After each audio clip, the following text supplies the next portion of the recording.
अस्सलाम वालेकुम व्यूवर्स, उम्मीद करता हूँ आप सब खैरियत से होंगे। आज मैं आपके लिए एक और न्यू वीडियो के साथ हाज़िर हुआ हूँ।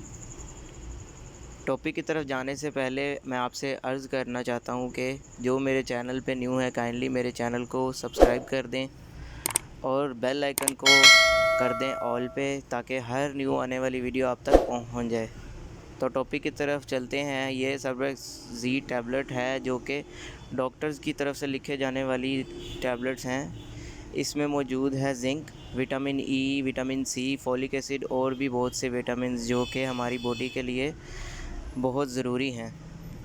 जो जिसके भी जिस्म में किसी किस्म की कमज़ोरी है या थकावट महसूस होती है, काम करने को दिल नहीं करता, जिस्म बेजान सा रहता है, उनके लिए भी बेहतरीन मेडिसन है। और जिन जिन को बालों के हवाले से लेके कोई इशू हैं या मसाइल हैं, उनके लिए भी ये बहुत फ़ायदेमंद टैबलेट है।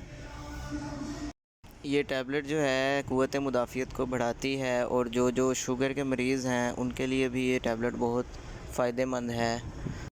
किसी भी अच्छे फ़ार्मेसी या मेडिकल स्टोर से आपको ये आराम से मिल जाएगी।